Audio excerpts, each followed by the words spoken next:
Hola, bienvenido a nuestra lectura de la Biblia. Ya estamos en el día número 57 y hoy comenzamos el libro de Primera a los Corintios, una de las epístolas del apóstol Pablo a esta iglesia en Corinto. Así que en el nombre del Señor Jesús comenzamos. Vemos primeramente, lógico, Pablo comienza con su saludo a esta iglesia y da gracias a Dios. ¿Por qué? Versículo 5 dice, porque en todas las cosas fuisteis enriquecidos en él, en toda palabra y en toda ciencia. ¿Ya?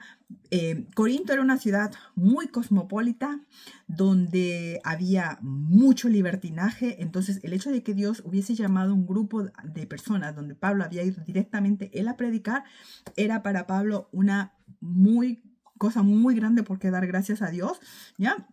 Y vemos una iglesia que había sido enriquecida por Dios en él, en palabra y en ciencia. Era una iglesia de gente que sabía hablar y una iglesia que tenía conocimiento, ciencia, ¿ya? Entonces no eran gente como los pescadores que Jesús había llamado, ¿no? Los discípulos, ni lo peor del pueblo, por así decirlo, ¿ya? Entonces, vamos al versículo número 10, donde les hace una rogativa, ¿verdad? Dice, os ruego pues, hermanos, en el nombre de nuestro Señor Jesucristo, que habléis todos una misma cosa y que no haya entre vosotros divisiones, sino que estéis perfectamente unidos en una misma mente y en un mismo parecer. Conocían mucho, pero se estaban como alejando con diferentes tipos de pensamientos y unos decían, no, es que yo soy de Pablo, otros yo soy de Apolo, yo soy de Cefas y otros que yo soy de Cristo. Estaban empezando a tener diferencias y dificultades que Pablo tenía que atacar, ¿ya? Y Pablo dice, yo no bauticé a nadie, ¿verdad? Y les dice ahora en el versículo 17, pues no me envió Cristo a bautizar, sino a predicar el Evangelio, no con sabiduría de palabras, para que no se haga vana la cruz de Cristo. Porque la palabra de la cruz es locura a los que se pierden, pero a los que se salvan, esto es, a nosotros, es poder de Dios. Nosotros no predicamos cosas de palabrería humana, sino esto, hablamos de Cristo, hablamos de su palabra, hablamos del Evangelio, hablamos de la Biblia. ¿Ya? No se trata de usar psicología, de usar persuasión humana. Y y Pablo lo tenía bien claro, ¿ya? Entonces, nosotros tenemos que buscar unirnos en Cristo, ¿ya? A mí no me salvó la persona que me habló del Evangelio. Sí, tuvo que ver que me hayan conversado, me hayan dado la invitación, pero al final quien me salvó es Cristo y eso es lo que me une a todos los demás, porque independientemente de cómo llegaron, por quién llegaron, quién les llevó el Evangelio, a todos nos salvó Cristo. Y eso debe ser en lo que debemos buscar nuestra unión y nuestra fuerza. Si nos empezamos a dividir como iglesia, vamos a perder. ¿Ya? Y Pablo lo tenía bien claro, era la preocupación. Primer tema que toca entre muchos que vamos a ver es la unión, la importancia que tiene. Dice, entonces, esta cruz, este mensaje puede ser locura para muchas personas y por eso se pierden, ¿verdad? Pero nosotros que nos salvamos, viene a ser el poder de Dios, dice el 24, más para los llamados, así judíos como griegos, Cristo, poder de Dios y sabiduría de Dios. ¿En qué radica entonces el poder de Dios? En la cruz de Cristo, en el Evangelio de Cristo, en la salvación de Cristo, en la resurrección de Cristo. Este es el poder de Dios. Y la sabiduría, el conocimiento de Dios que yo debo de tener está también en Cristo, ¿ya? Dice ahora el versículo 26, pues mirad, hermanos, vuestra vocación, que sois muchos sabios según la carne, no sois muchos sabios según la carne, ni muchos poderosos, ni muchos nobles, sino que lo necio del mundo escogió Dios para avergonzar a los sabios, y a lo débil del mundo escogió Dios para avergonzar lo fuerte. Hasta el día de hoy, el porcentaje de las iglesias donde Dios sí bendice, y hay quienes dentro de las iglesias alcanzan grados académicos o alcanzan conocimiento, mayormente, diría yo, es un porcentaje menor. Y lo vemos. Muchas iglesias. ¿Y cuántos eruditos había? Entre ellos, Pablo, Mateo, que era doctor, dicen. Era todo. De ahí todos los demás discípulos nada de grados académicos, nada de preparación, nada de nada, sino lo vil, lo necio del mundo. Eso escogió Dios para avergonzar justamente a los sabios y lo débil del mundo para avergonzar a lo fuerte. Vemos que se cumple la palabra de Dios, ¿ya? Hasta el día de hoy, repito. Y de ahí el versículo 30 para terminar el capítulo 1 dice, más por él estáis vosotros en Cristo, el cual nos ha sido hecho por Dios sabiduría, justificación, santificación y redención, para que como está escrito, el que se gloría, gloríese en el Señor Jesucristo, le pondría yo ahí, ¿no? Entonces, estamos en Cristo, ¿verdad? Nosotros, por Él estamos ahí, porque Dios así lo dispuso en Cristo. Esa fue la voluntad de Dios Padre, que tú y yo viniéramos a Él, pero fue siempre a través de Cristo. No hay otro camino, no hay otro nombre, no hay nada más, ¿ya? Y Cristo, ahora Jesús, nos ha sido hecho por Dios sabiduría. Cristo es nuestra sabiduría. Justificación, Cristo nos justifica. Santificación, Cristo nos santifica. Y redención, Cristo pagó el precio. Entonces, todo está en Él, todo está en el poderoso nombre de Cristo Jesús, nuestro Salvador, ¿ya? Para que como está escrito, el que se gloríe, gloríese en el Señor. Yo no puedo decir, es que yo soy salva, porque yo soy tan buena, porque yo soy tan santa. O es que yo soy tan buena gente, por eso voy a los cielos, por mis buenas obras. Nada, todo se lo debo a Cristo y me puedo gloriar en Él, ¿ya?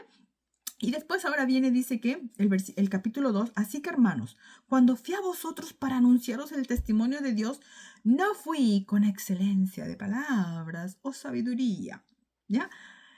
Él era un erudito, había sido instruido, como vamos a aprender pronto, a los pies de Gamaliel, que era como una eminencia en sus años, ¿ya? La mejor escuela, la mejor universidad del mundo que te puedas imaginar en cuanto al pueblo judío, era a los pies de este señor Gamaliel. Era un hombre con una doble ciudadanía, era un soldado romano prominente, era un parte del consejo de sacerdotes, de eruditos judíos también, ¿ya? Muy conocedor de la Torá. En fin, o sea, él tenía de qué sacar, ¿no es cierto? Pero no, dice, no fui con excelencia de palabras o de sabiduría, ¿ya?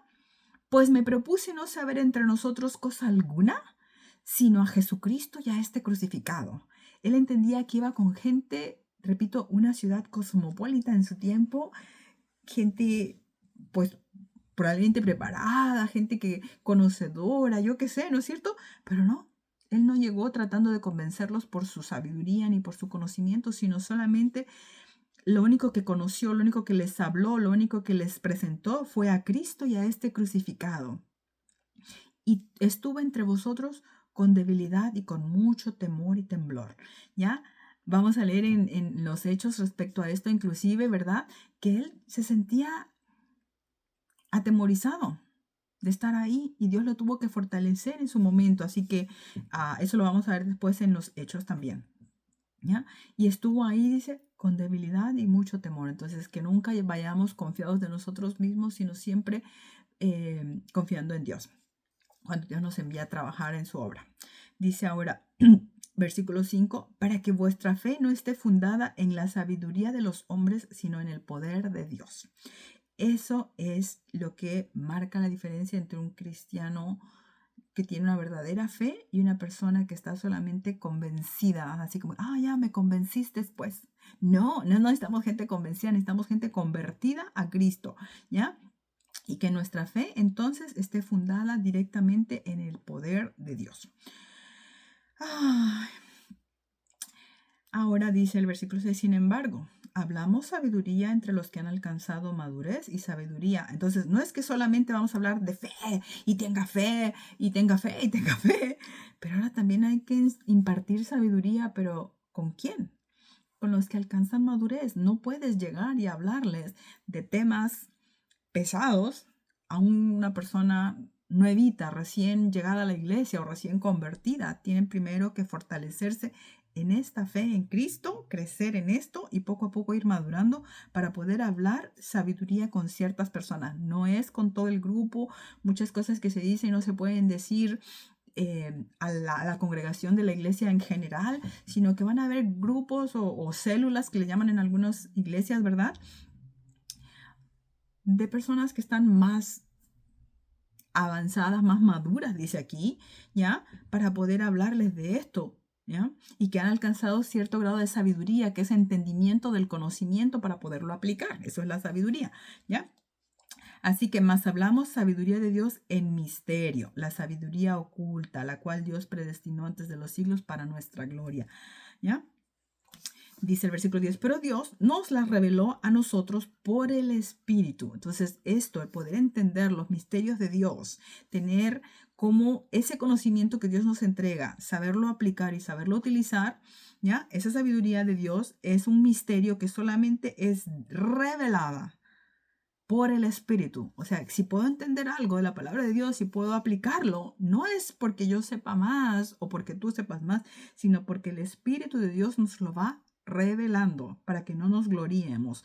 Porque el Espíritu dice, todo lo escudriña aún lo profundo de Dios. Entonces, Él escudriña dentro de mí si soy capaz de recibirlo, si soy capaz de sobrellevarlo y de entenderlo. Y también porque conoce la mente de Dios para con el hombre. Qué pensamiento, qué propósito tiene Dios para cada vida. ¿Ya? Dice el versículo 12, y nosotros no hemos recibido el espíritu del mundo, sino el espíritu que proviene de Dios para que sepamos lo que Dios nos ha concedido.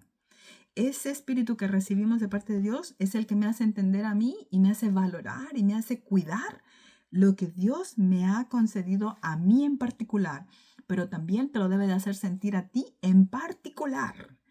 Cada individuo es llamado según el propósito de Dios y este espíritu que proviene de Él te hace saber a ti lo que Dios te ha concedido a ti, que no es lo mismo que le concedió al que tienes a tu lado o a tu vecino, a tu pariente, ni siquiera a tu cónyuge, ¿ya?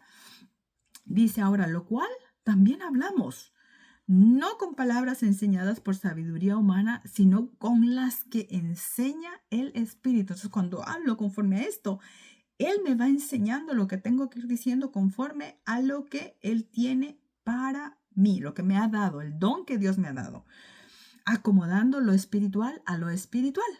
Entonces, las cosas que son espirituales las tengo que ver como tal, pero las cosas que son prácticas, la sabiduría misma me va a indicar cómo aplicarlas a la practicidad de mi diario vivir. No todo es espiritual, pero aún lo que es carnal, lo que es de este mundo, los temas cotidianos, el Espíritu de Dios también me va a dar el entendimiento para aplicar la enseñanza de Dios y el propósito de Dios, lo que Él me concede a mí. Y acomodo lo espiritual a lo espiritual, ¿ya? Y dice ahora, porque el hombre natural no percibe las cosas que son del Espíritu de Dios. No puede entender cómo es que se aplica, cómo se entiende, nada de eso, porque para él son locura y no las puede entender porque se han de discernir espiritualmente. En cambio, el espiritual, ¿ya? La persona que ha nacido en Cristo, el que puede acomodar lo espiritual a lo espiritual, juzga todas las cosas, no nada más se juzga lo espiritual, no nada más se juzga en otra categoría lo físico, en otra categoría lo emocional, en otra categoría lo sentimental, en otra categoría lo económico, en otra categoría, no, juzga todas las cosas. Eso es importante, que podamos tener una visión amplia de la vida y que todo lo atribuyamos a la gloria de Dios. Pero él dice, no es juzgado de nadie. Porque ¿quién conoció la mente del Señor? ¿Quién la instruirá? Mas nosotros tenemos la mente de Cristo, que así pueda ser. Cristo juzgaba todas las cosas. Vimos el día de ayer, a los hipócritas, a los legalistas, a los sacerdotes hipócritas falsos también que buscaban atacarle, pero también él juzgaba a los que verdaderamente creían que él venía de Dios, a los pobres, a los que escuchaban. Él juzgaba todo, ¿ya? Juzgaba hasta en temas de política, que si el diezmo, que si la ofrenda o si los impuestos al César. Todo se tiene que juzgar espiritualmente, o sea, con discernimiento de Dios, entendiendo la mente de Dios y el propósito de Dios en todos esos ámbitos de vida. Dios nos ayude, ¿verdad? A poder tener entonces esta mente de Cristo.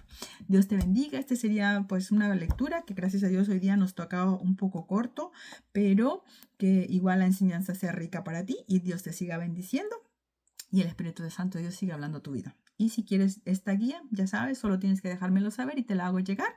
Te indico cómo la obtengas, más bien dicho.